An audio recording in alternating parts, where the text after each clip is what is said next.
জানেরা আমার ভাই জানেরা হযরতে হালিমাতুস সাদিয়া রাদিয়াল্লাহু তাআলা আনহা বলতে আছেন আমি মুহাম্মদ সাল্লাল্লাহু তাআলা আলাইহি সাল্লামকে যখন আমার ডান স্তনে লাগিয়ে দেই হযরত হালিমা সাদিয়া রাদিয়াল্লাহু তাআলা আনহা বলেন মুহাম্মদ ডান স্তনের দুধ পান করতে থাকে তারপরে যখন বাম স্তনে আমি তার মুখটা লাগাই হযরতে রাসূল পাক সাল্লাল্লাহু তাআলা আলাইহি সাল্লাম বাম স্তনের উপরে আপনার মুখ লাগাই না রাসূল পাক সাল্লাল্লাহু তাআলা আলাইহি সাল্লাম ইশারায় বলতে থাকে ওগো মা জননী আমি রাসূল পাক সাল্লাল্লাহু তাআলা আলাইহি সাল্লাম পৃথিবীর জমিনে আমার একজন দুধ ভাই রয়েছে আমি রাসূলুল্লাহ দুধ ভাইয়ের হক নষ্ট করতে পারি না সুন্নি মুসলমান যে নবী পাক সাল্লাল্লাহু তাআলা আলাইহি সাল্লাম দুধ ভাইয়ের কোলে দুধ ভাইয়ের হক নষ্ট না করতে পারে পৃথিবীর জমিনে উম্মতের হক কেমন ভাবে নষ্ট করে আব্বা জান আমার ভাই জানেরা হযরত রাসূল পাক সাল্লাল্লাহু তাআলা আলাইহি সাল্লাম যখন বলেছেন যদি তোমরা আমার কাছে কেউ কিছু পেয়ে থাকো তোমরা আমার কাছে চেয়ে নাও তোমাদের হক নষ্ট করতে আমি চাই না তোমাদের হকটা আমি বুঝিয়ে দিতে চাই আব্বা জান আমার ভাই জানেরা আমার জওয়ান যুবকেরা মদিনার মসজিদে একজন ব্যক্তি উঠে দাঁড়িয়ে গিয়েছেন ইয়া রাসূলুল্লাহ ইয়া হাবিবাল্লাহ আমি আপনার কাছে 3 দিরহাম টাকা পাই ওই টাকাটা আমাকে দিয়ে দিতে হবে আল্লাহর নবী সাল্লাল্লাহু তাআলা আলাইহি সাল্লাম হযরতে আব্বাস রাদিয়াল্লাহু তাআলা আনহুকে ডাক দিয়ে বলে এ আব্বাস যাও যাও তাকে 3 দিরহাম দিয়ে দাও আব্বা জানেরা আমার ভাই জানেরা তাকে 3 দিরহাম দিয়ে দেওয়া হলো 3 দিরহাম দিয়ে দেওয়ার পর রাসূল পাক সাল্লাল্লাহু তাআলা আলাইহি সাল্লাম এবার বলতে আছেন গো মদিনাবাসীরা আর কি কেউ আমার কাছে কিছু পাবে নাকি যদি তোমরা পেয়ে থাকো তোমরা আমার কাছে চেয়ে নাও মিল্লাতে ইসলামিয়া আমার যেই না এই কথা বলেছেন রাসূল পাক সাল্লাল্লাহু তাআলা আলাইহি সাল্লামের একজন সাহাবী যার নাম হযরতে উক্কাশা রাদিয়াল্লাহু তাআলা আনহু উক্কাশা দাঁড়িয়ে গিয়েছেন ইয়া রাসূলুল্লাহ ইয়া হাবিবাল্লাহ ওগো দরদি নবীজি তাবুকের ময়দানে একটা বেতের আঘাত আমার পিঠের উপরে লেগেছিল ইয়া রাসূলুল্লাহ ইয়া হাবিবাল্লাহ মন তো চাই না যে বেতের আঘাতটা আপনাকে করব কিন্তু আপনি বারংবার বলেছেন যদি কেউ কিছু আমার কাছে পেয়ে থাকো তোমরা নিজেদের হক নিজে বুঝে দাও ওগো নবীজি ওহুদ আপনার তাবুকের ময়দানে যে বেতের আঘাতটা আমাকে করেছিলেন ওই বেতের আঘাত আমি উক্কাশা আজকের দিনে আপনাকে করে আমি আমার নিজের হকটা বুঝে নিতে চাই নিজের হক নিজে বুঝে নিতে চাই হযরতে উক্কাশা রাদিয়াল্লাহু তাআলা আনহু যখন এই কথা বলেছেন মসজিদ নববীতে সাহাবায়ে কেরাম আপনার থরথর করে কাঁপতে শুরু করে দিয়েছেন তাদের চোখ দিয়ে পানি পড়তে শুরু হয়ে গেছে হযরতে উক্কাশা যখন এই কথা বলেছেন রাসূল পাক সাল্লাল্লাহু তাআলা আলাইহি সাল্লামের সাহাবায়ে কেরাম যারা রাসূলের প্রতি এত মোহাব্বত করে তারা চিন্তা করে আজকে আমার নবী বড় অসুস্থ নবীর শরীরে অনেক জ্বর নবী তো সুস্থভাবে দাঁড়ানোর মতো ক্ষমতা শরীরের মধ্যে নাই আর উক্কাশা নবীকে মারবে সাহাবায়ে কেরাম চিন্তায় চিন্তিত রাসূল পাক সাল্লাল্লাহু তাআলা আলাইহি সাল্লাম হযরতে সালমান ফারসি রাদিয়াল্লাহু তাআলা আনহু যিনি পারস্য দেশের একজন ব্যক্তি ছিলেন রাসূল পাকের সঙ্গে কলমা পড়ে মুসলমান হয়েছেন নবী পাকের সাহাবী হওয়ার সুযোগ তিনি পেয়েছেন সালমান ফারসিকে ডাক দিলেন ডাক দেওয়ার পর নবী আমার বলতে আছেন ওগো সালমান হযরতে উক্কাশাকে যে চাবুকের আঘাত উহুদের ময়দানে আমি করেছিলাম ওই চাবুকখানা হযরতে ফাতেমাতুজ জোহরা রাদিয়াল্লাহু তাআলা আনহার ঘরে রাখা আছে যাও যাও তুমি আমার কন্যা ফাতেমার ঘরে চলে যাও যাওয়ার পরেতে ওই চাবুকখানা নিয়ে চলে এসো হযরতে সালমান ফারসি রাদিয়াল্লাহু তাআলা আনহু নবী পাক সাল্লাল্লাহু তাআলা আলাইহি সাল্লামের কথা শোনার সঙ্গে সঙ্গে গুটি গুটি পাই হযরতে ফাতেমাতুজ জোহরা রাদিয়াল্লাহু তাআলা আনহার বাড়ির দিকে চলতে শুরু করে ভাই এক পা আগাই তো দুই পা পিছিয়ে আসে আহারে আজকে আমার নবীকে চাবুকের আঘাত করা হবে, আজকে আমার নবীকে বেতের আঘাত করা হবে, আমি সালমান সহ্য করতে পারবো না। এ আমার জওয়ান যুবকেরা মাথায় রাখুন, হযরতে সালমান ফারসি চিন্তা ভাবনা করতে করতে রাসূল পাক সাল্লাল্লাহু তাআলা আলাইহি সাল্লামের কন্যা হযরতে ফাতেমাতুজ জোহরা রাদিয়াল্লাহু তাআলা আনহার বাড়িতে চলে গেলেন। যাওয়ার পরেতে হযরতে ফাতেমাতুজ জোহরা রাদিয়াল্লাহু তাআলা আনহার দরওয়াজার কাছে হযরতে সালমান ফারসি রাদিয়াল্লাহু তাআলা আনহু দাঁড়িয়ে রয়েছেন।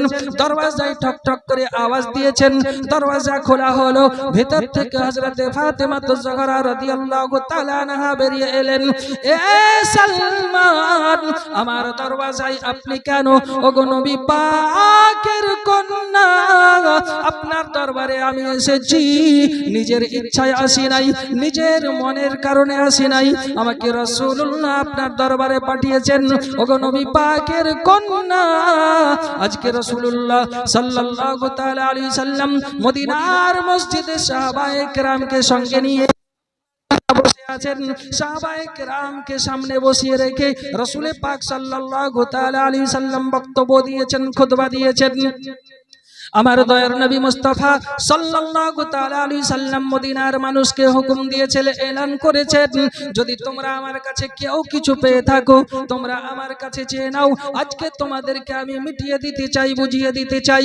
ওগো ফাতেমা, রাসূল পাক সাল্লাল্লাহু তাআলা আলাইহি সাল্লামের একজন সাহাবী হযরতে উক্কাশা রাদিয়াল্লাহু তাআলা আনহুকে নবী আমার তাবুকের ময়দানে একটা বেতের আঘাত করেছিলেন। ওই বেতের আঘাতটা উক্কাশা আজকে নবীকে মারতে চাই। ওগো নবী পাকের কন্যা, ওই বেতখানা আপনার ঘরে মজুদ রয়েছে, আপনার ঘরে রাখা রয়েছে। রাসূল পাক ওই বেতখানা আনার জন্য আপনার বাড়িতে আমাকে পাঠিয়েছেন। মন তো চাইছিল না আসার জন্য, কিন্তু নবী হুকুম দিয়েছে, নবীর হুকুম অমান্য করতে পারি নাই। ওগো ফাতেমা, যদি নবী পাকের হুকুমটাকে অমান্য করে দিতাম, কিয়ামতের দিন আল্লাহ পাক আল্লাহ তাআলা যদি জিজ্ঞাসা করে দেয়, এ সালমান, আমার নবী তোমাকে হুকুম দিয়েছে, আমার নবীর হুকুম তুমি পালন করো নাই কেন? আল্লাহ পাকের দরবারে জবাব দিতে পারবো না। আল্লাহর দরবারে জবাব দেওয়া হবে না। কেমন মুসলমান তিনারা ছিলেন, কেমন মোহাব্বত তাদের মধ্যে ছিল। হযরতে ফাতেমাতুজ জোহরা রাদিয়াল্লাহু তাআলা আনহা ঘরের মধ্যে চলে গেলেন। ঘরের মধ্যে যাওয়ার পরে আব্বাজানেরা আমার ওই চাবুকখানার দিকে হাত বাড়িয়েছেন, হাতখানা যেন থরথর থরথর করে কাঁপতে আসে। আহারে, আজকে আব্বাজানকে এই চাবুকের আঘাত করা হবে, আব্বাজানকে বেতের আঘাত করা হবে। পৃথিবীর জমিনে কোন সন্তানকে যদি বলা হয় তোমার আব্বাকে চাবুকের আঘাত করা হবে, বেতের আঘাত করা হবে, এই চাবুকখানা বেতখানা হাতে উঠিয়ে দাও। সন্তান নিজের দেহতে জান থাকা পর্যন্ত আব্বাকে মারার জন্য চাবুক উঠিয়ে দিতে পারবে না, বেত উঠিয়ে দিতে পারবে না। যদি দুনিয়ার মানুষের অবস্থা হয়, নবী পাকের কন্যার অবস্থা কেমন হবে? এ মুসলমান বাপজিরা, আমার ভাইরা, হযরতে ফাতেমাতুজ জোহরা রাদিয়াল্লাহু তাআলা আনহা চাবুকখানার দিকে হাত বাড়িয়েছেন। চাবুকখানাতে হাত বাড়ানোর পর চাবুকখানা টেনে নিয়ে হযরতে সালমান ফারসি রাদিয়াল্লাহু তাআলা আনহুর হাতে দিয়ে দিয়েছেন। সালমান ফারসি রাদিয়াল্লাহু তাআলা আনহু ওই চাবুকখানাকে নিয়ে রাসূল পাক সাল্লাল্লাহু তাআলা আলাইহি সাল্লামের দরবারে দৌড়াতে দৌড়াতে চলে যাই। যাওয়ার পরেতে আল্লাহর রাসূল সাল্লাল্লাহু তাআলা আলাইহি সাল্লামের হাতে ওই চাবুকখানা উঠিয়ে দিয়েছেন। হযরতে সালমান ফারসি রাদিয়াল্লাহু তাআলা আনহুর চোখ দিয়ে পানি ঝরতে শুরু করে দিয়েছে। চাবুকখানা রাসূল পাকের হাতে দেওয়া হলো। চাবুকখানা পাওয়ার সঙ্গে সঙ্গে নবী পাক সাল্লাল্লাহু তাআলা আলাইহি সাল্লাম ডাক দেয়, উক্কাশা, এসো এসো আমার কাছে এগিয়ে এসো। হযরতে উক্কাসা রাদিয়াল্লাহু তাআলা আনহু নবী পাক সাল্লাল্লাহু তাআলা আলাইহি সাল্লামের দরবারে চলে গেলেন। যাওয়ার পরেতে রাসূল পাক সাল্লাল্লাহু তাআলা আলাইহি সাল্লাম উক্কাসার হাতে চাবুকখানা ধরিয়ে দিয়েছেন। চাবুকখানা উক্কাসা যাইনা ধরে নিয়েছেন। এবার রাসূল পাক সাল্লাল্লাহু তাআলা আলাইহি সাল্লামের দরবারে সাহাবায়ে কেরাম মদিনার মসজিদে আপনার বসে আছেন। আল্লাহর রাসূল সাল্লাল্লাহু তাআলা আলাইহি সাল্লাম উক্কাসার হাতে যাইনা চাবুকখানা ধরিয়ে দিয়েছেন। হযরতে আবু বকর সিদ্দিক রাদিয়াল্লাহু তাআলা আনহু উঠে দাঁড়িয়ে গিয়েছেন। উক্কাসা রাদিয়াল্লাহু তাআলা আনহুর হাতখানাকে ধরে নিয়েছেন। এ ভাই উক্কাসা, নবী পাক সাল্লাল্লাহু তাআলা আলাইহি সাল্লামকে একটা বেতের আঘাত মারার কারণে তার বদৌলতে তুমি আমাকে 500 বেতের আঘাত করে নাও, আমি আবু বকর সহ্য করতে পারি, কিন্তু নবীকে বেতের আঘাত আমি আবু বকর সহ্য করতে পারি না।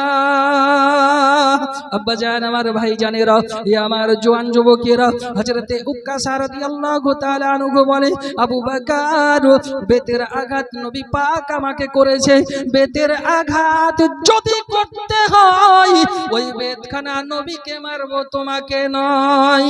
এ আবু বকর তুমি দূরে সরে যাও। এবার হযরতে আবু বকর সিদ্দিক রাদিয়াল্লাহু তাআলা আনহু যখন দূরে চলে গেলেন, হযরতে উমর ফারুক আযম রাদিয়াল্লাহু তাআলা আনহু কাছে চলে এলেন। উক্কাসার হাতখানা ধরে বলে, ভাই জান উক্কাসা রে, খবরদার তুমি আমার নবীকে মারিও না। আমার নবীর শরীরটা বড় খারাপ, আমার নবীর শরীরটা বড় অসুস্থ, নবীর শরীরে অনেক জ্বর, প্রচন্ড জ্বর। তোমার বেতের আঘাত নবী সহ্য করতে পারবে না। দয়া করে বেতের আঘাতটা তুমি আমাকে মেরে তোমার মনের ইচ্ছাটা পূরণ করে নাও। হযরতে উমর ফারুক আযম রাদিয়াল্লাহু তাআলা আনহু যেই এই কথা বলেছেন, উক্কাসা বলে, উমর বেতের আঘাত নবী আমাকে করেছে, যদি বেতের আঘাত করতে হয়, চাবুকের আঘাত যদি করতে হয়, ওই বেতের আঘাত, চাবুকের আঘাতটা আমি নবীকে করতে চাই, তোমাকে না।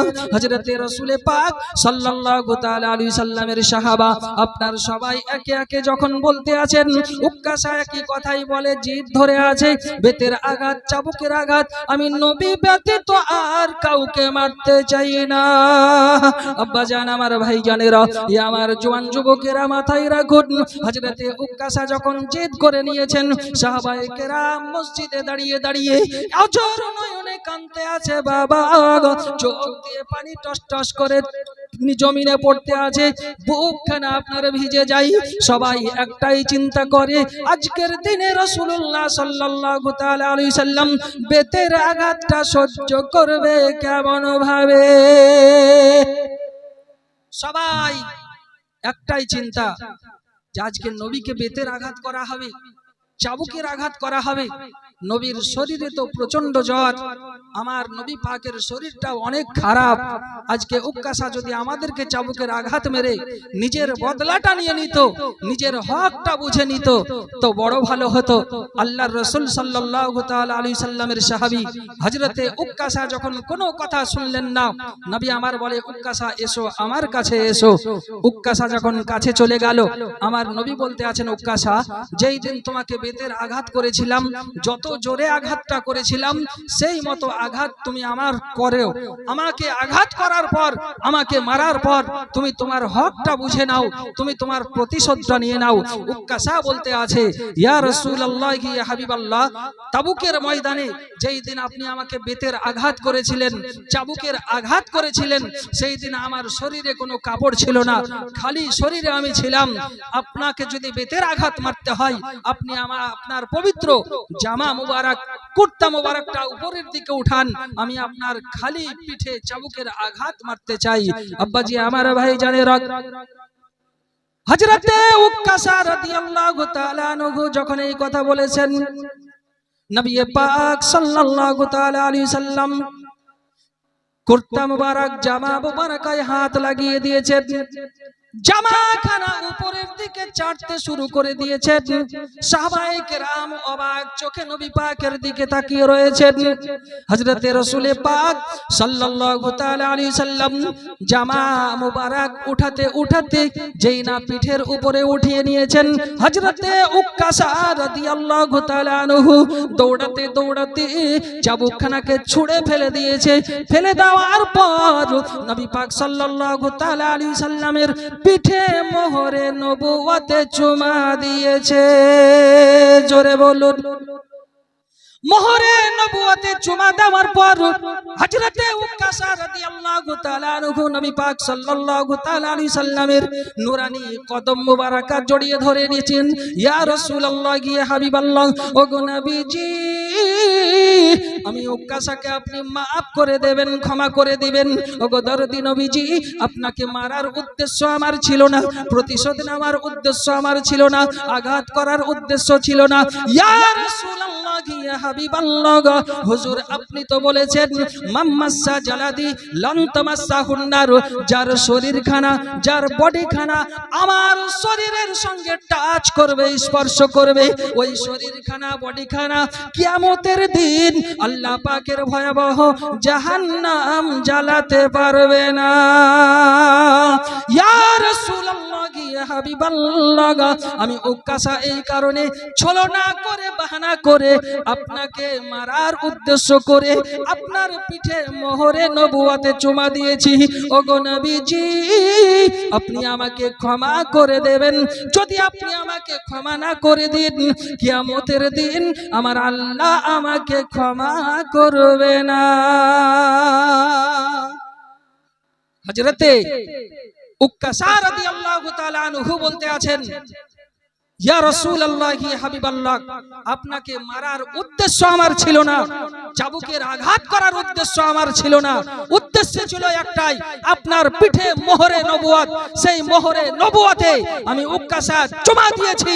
এই কারণে আপনার কথা মতো আপনি বলেছেন যে আমার শরীরের সঙ্গে যার শরীরখানা, বডিখানা টাচ করবে, স্পর্শ করবে, কিয়ামতের দিন আল্লাহর ভয়াবহ জাহান্নাম ওই শরীরখানাকে জ্বালাতে পারে না।